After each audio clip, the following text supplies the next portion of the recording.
Vidyadhar Armane, defence secretary Shrimati Rasika Choubey, FADS Shri Pankaj Agrawal, DG acquisition, and Shri T Natarajan, additional secretary defence production, अन्य सारे senior officers, industry leaders, startup entrepreneurs.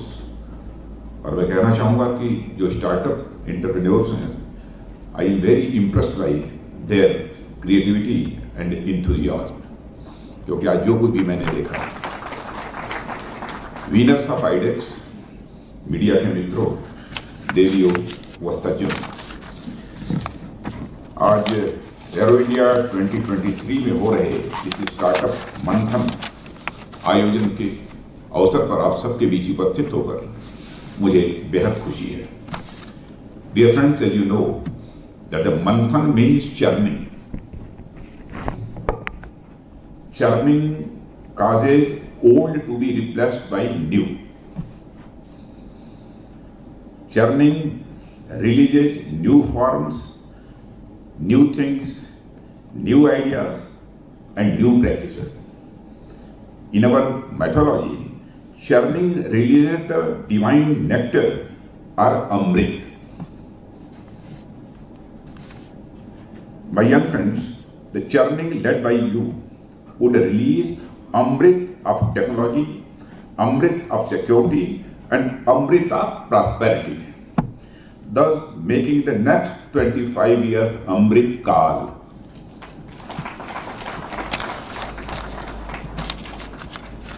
सबसे पहले मैं इस आयोजन से जुड़े सभी प्रतिभागियों को अपनी तरफ से हार्दिक बधाई भी देता हूं और साथ ही मैं शुभकामनाएं भी देता हूं। साथियों, हमारे देश में स्टार्टअप्स को लेकर पिछले कुछ वर्षों में जो एक इन्वायरमेंट बना है, मैं देख रहा हूं कि हमारे युवाओं के लिए वह किसी वरदान से, किसी बूंद से यह कम नहीं है। डिफेंस सेक्टर ही नहीं, बल्कि सभी सेक्टर्स की बात मैं कर रहा हूं।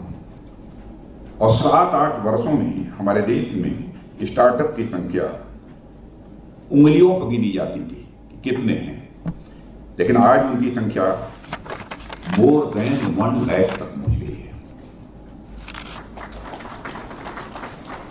100 के ऊपर। तो हमारे यहां यूनिकॉर्न्स हमारे देश के युवाओं ने खड़े कर दिए, और यह हमारे देश में न्यूली क्रिएटेड स्टार्टअप इकोसिस्टम की इंपॉर्टेंस को भी बताती है। साथ ही हमारे यूथ के भीतर भी आया नया जोश और कुछ नया कर गुजरने का जो जुनून है, उसको भी यह शोकेस करता है। जब मैं यहां यूथ कह रहा हूं तो उससे मेरा मतलब नई उम्र से ही नहीं है, मेरा मतलब नई सोच के लोगों से भी है।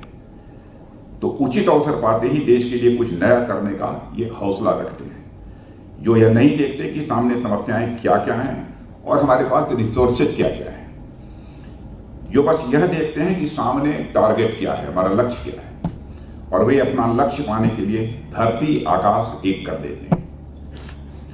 डिफेंस सेक्टर में तो मैं देख रहा हूं कमाल कर रहे हैं हमारे नौजवान।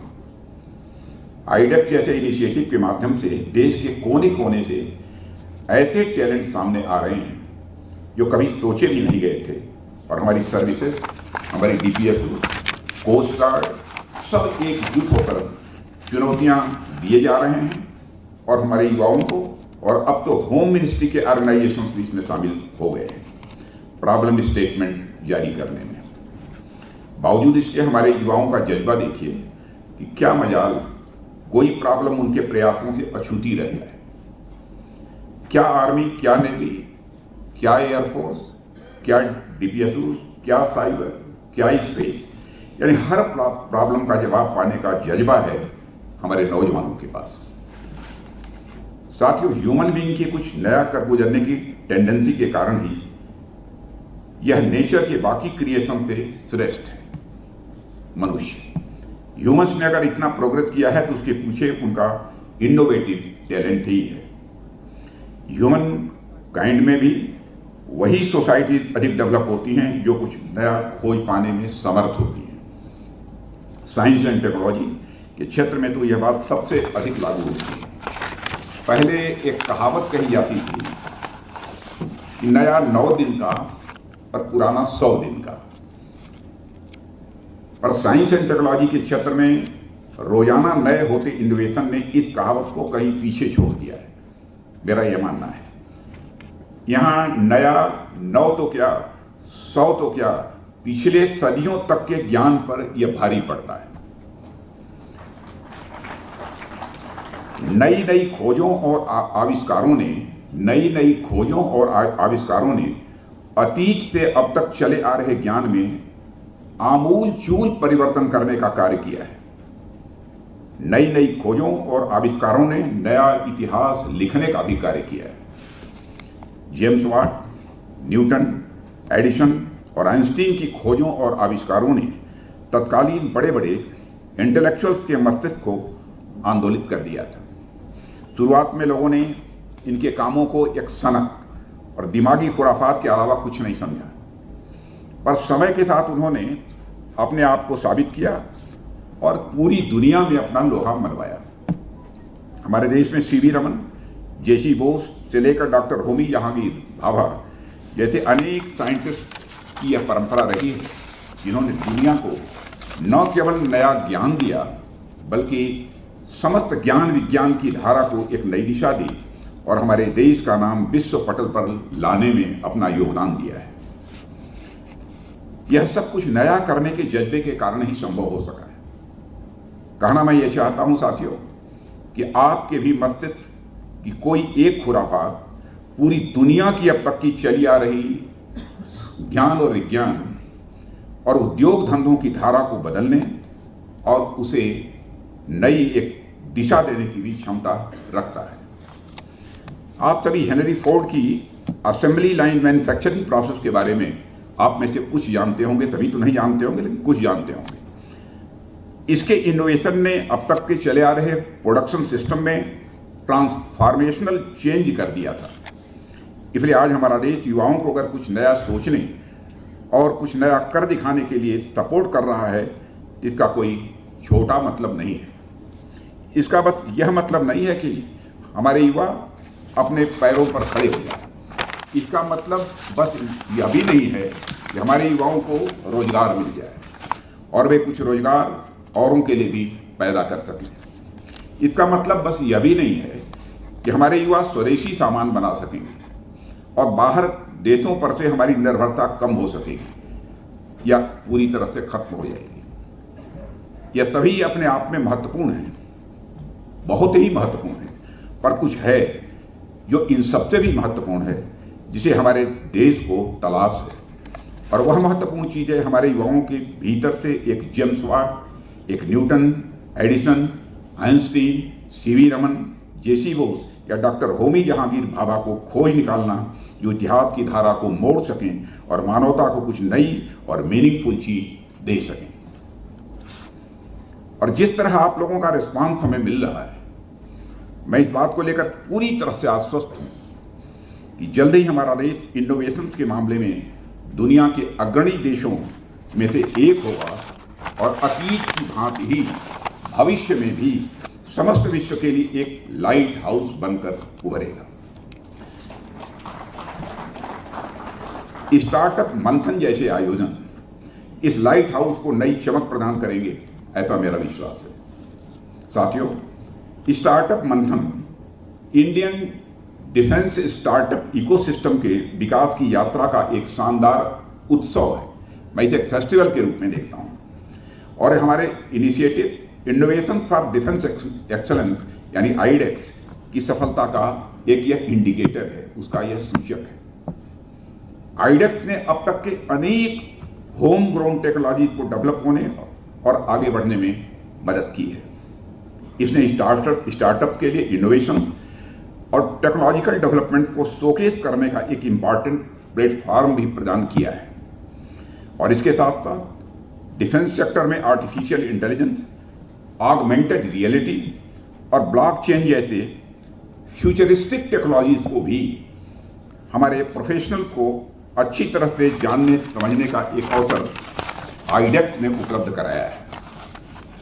आईडेक्स के माध्यम से शुरू हुए स्टार्टअप्स को अब तक ऑर्डर भी मिलने शुरू हो गए हैं, जिससे स्टार्टअप इकोसिस्टम को और अधिक प्रोत्साहन मिला है। साथियों, आईडेक्स अब तक सैकड़ों की संख्या में इनोवेटर्स को मार्केट में इंट्रोड्यूस कर चुका है और इस प्रकार हजारों स्किल्ड और सेमी स्किल्ड भारतीयों को डायरेक्ट और इनडायरेक्ट रूप से एम्प्लॉयमेंट जनरेशन में भी मदद मिली है। इन सब के चलते ही आईडेक्स को इनोवेशन कैटेगरी के तहत पीएम अवार्ड से भी सम्मानित किया गया है। आईडेक्स विनर्स का बिजनेस एक्सपैंड होगा तो देश में लाखों लोगों को रोजगार मिल सकेगा और इस तरह यह हमारे देश के अनेक नागरिकों की सोशियो इकोनॉमिक डेवलपमेंट को बेहतर करने की दिशा में भी एक महत्वपूर्ण कदम है, ऐसा मैं मानता हूँ। इसे ध्यान में रखते हुए मंत्रालय ने आईडेक्स स्टार्टअप और एमएसएमई से प्रोक्योरमेंट के लिए एक सिंप्लीफाइड और फास्ट ट्रैक प्रोसीजर को भी मंजूरी दी है। आईडेक्स ने डिफेंस इकोसिस्टम में आत्मनिर्भरता प्राप्त करने के लिए रास्ते भी खोले हैं।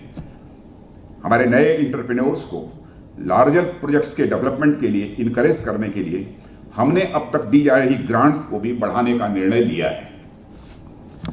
यह हमारे इनोवेटर्स और स्टार्टअप की मेहनत, उनकी लगन और उनके प्रोत्साहन के लिए सरकार के सपोर्ट को भी दर्शाता है।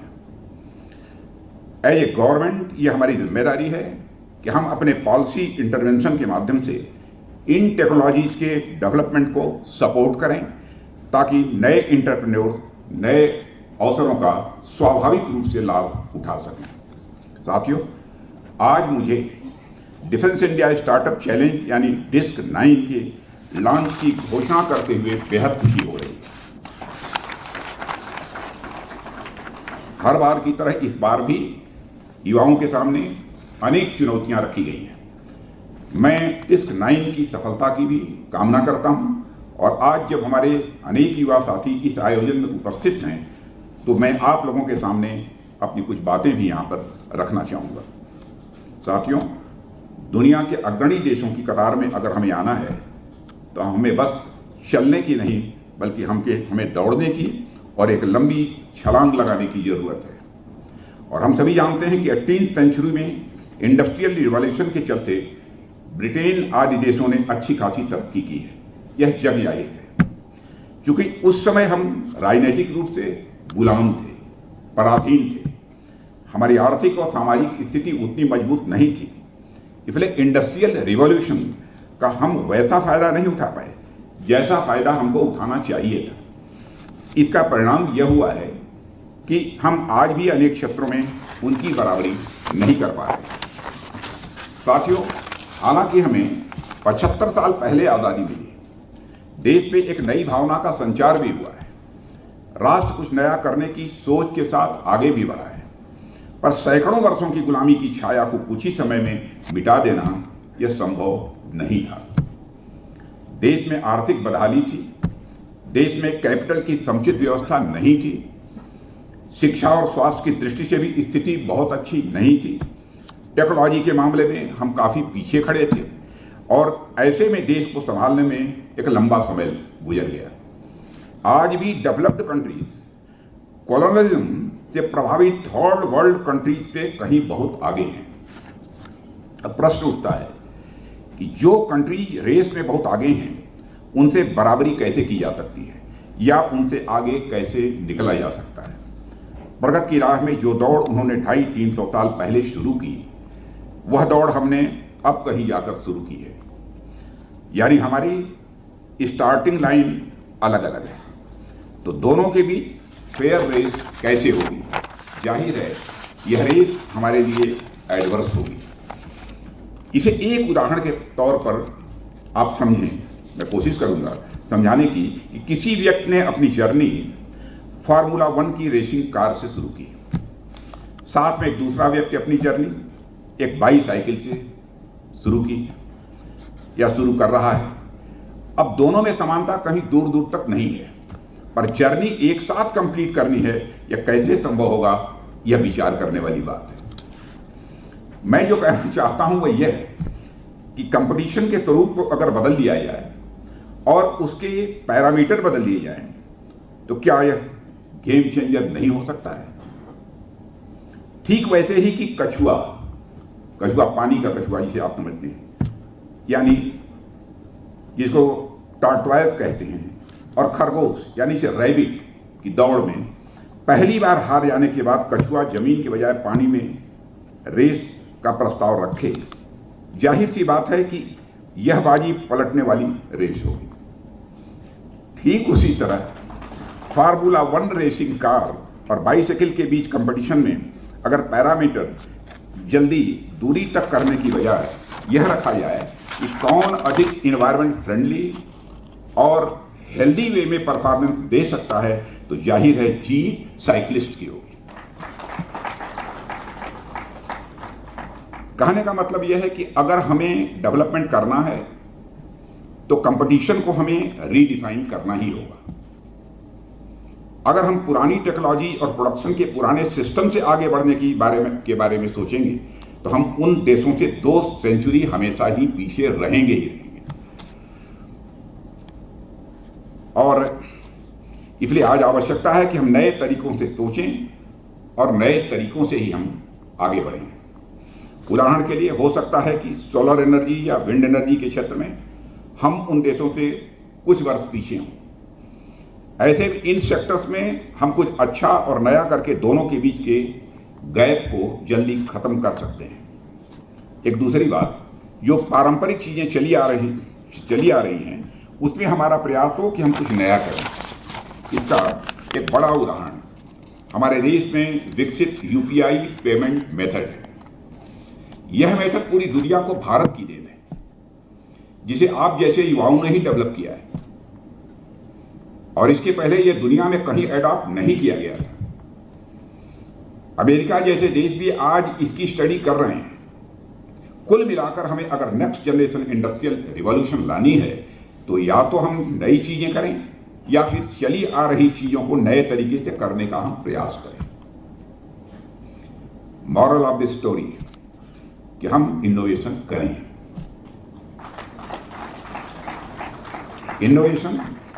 इनोवेशन यानी नए तरीके से सोचना, जो कि आप जैसे युवा भली भांति कर सकते हैं। मैं पूरी तरह से इस मामले में कॉन्फिडेंट हूं। जो कुछ मैंने अपनी आंखों से देखा है कर सकते हैं। अगर हमें अन्य देशों से आगे निकलना है तो नए लोगों और स्टार्टअप्स को सामने आना आवश्यक है। मेरी नजर में स्टार्टअप का अर्थ है न्यू एनर्जी, स्टार्टअप का अर्थ है न्यू कमिटमेंट और स्टार्टअप का अर्थ है न्यू इंथुजियाज्म। पुराने और एस्टेब्लिश्ड ऑर्गेनाइजेशन से अक्सर किसी न किसी प्रकार की रूढ़ियों से बंधने लगते हैं। कई बार वे नई टेक्नोलॉजी आर्किटेक्चर को अडॉप्ट करने में अपने को बहुत ही सहज नहीं महसूस करते, बल्कि असहज होते हैं। वहीं स्टार्टअप नए माहौल में शुरू होते हैं और नएपन के साथ ही वो आगे भी बढ़ते हैं। इसलिए हमारे राष्ट्र को अगर नई ऊंचाइयों पर ले जाना है तो नए लोगों को और स्टार्टअप्स को नए जोश के साथ सामने आना यह आवश्यक होगा। साथियों, आप लोग अवगत हैं कि जब हमारा देश आजाद हुआ था तब भारत के प्रथम प्रधानमंत्री पंडित जवाहरलाल नेहरू ने देशवासियों को ट्राइस्ट विद डेस्टिनी यानी डेस्टिनी से भेंट का उन्होंने एक आह्वान किया था। उसका अर्थ था कि हमारे देशवासी पिछला दुख दर्द भुलाते हुए अपनी डेस्टिनी से मुलाकात करें। क्योंकि उस समय हम बहुत ही सशक्त नहीं थे, उतने समर्थ भी हम नहीं थे, इसलिए देश की डेस्टिनी से सिवाय मिलने और समझने के कुछ और कर भी हम नहीं सकते थे। पर अब स्थितियां काफी बदल चुकी हैं। अब हमारे बाजुओं में भी वह ताकत आ गई है कि जो पहले कभी नहीं था। और आज आजादी के 75 साल के बाद हमें अवसर मिला है कि ट्राइस्ट दिस डेस्टिनी से आगे जाते हुए डिजाइन अवर डेस्टिनी के पथ पर हम आगे बढ़ें। आगे से हमारा मंत्र होना चाहिए डिजाइन अवर डेस्टिनी। आगे का हमारा मंत्र होना चाहिए डिजाइन अवर डेस्टिनी, यानी हम अपने पुरुषार्थ, अपनी क्षमताओं और अपने संकल्प से अपनी डेस्टिनी को के डिजाइन की ओर आगे बढ़ें, उसका निर्माण करें। हमारी डेस्टिनी है आने वाले 25 वर्षों में दुनिया की टॉप इकोनॉमी बनना। हमारी डेस्टिनी है कि science and technology super power बनना। अमृतकाल ही इसके लिए सर्वोत्तम काल है। हमारे प्रधानमंत्री जी ने बहुत समझ बूझ के यह नाम रखा है। अमृत काल ही इसके लिए सर्वोत्तम काल है और आप जैसे युवा ही देश की डेस्टिनी के सर्वोत्तम डिजाइनर हैं। आप डेस्टिनी के सर्वोत्तम डिजाइनर भी हैं, आप डेस्टिनी के सर्वोत्तम डेवलपर भी हैं। मैं पिछले सभी आईडेक्स विनर्स को एक बार फिर से अपनी तरफ से हार्दिक बधाई देता हूं और आगामी सभी आईडेक्स पार्टिसिपेंट्स को अपनी हार्दिक शुभकामनाएं भी देता हूं। हमारे यहां कहा गया है उद्यमात् सकल समृद्धि, यानी उद्यम अथवा मेहनत और लगन से सभी प्रकार की सिद्धि और समृद्धि यानी प्रॉस्पेरिटी यह संभव है।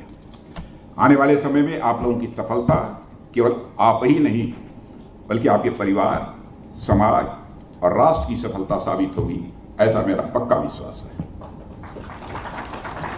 इस आयोजन में उपस्थित आप सभी के प्रति मैं हार्दिक कृतज्ञता व्यक्त करता हूं, जो डिफेंस सेक्टर में इनोवेशन को बढ़ावा देने के लिए यहां उपस्थित हुए हैं। इस अवसर पर अधिक कुछ न कहते हुए मैं आप सबको शुभकामनाएं देता हूं और यहीं पर अपना निवेदन समाप्त करता हूं। आप सबको बहुत बहुत धन्यवाद।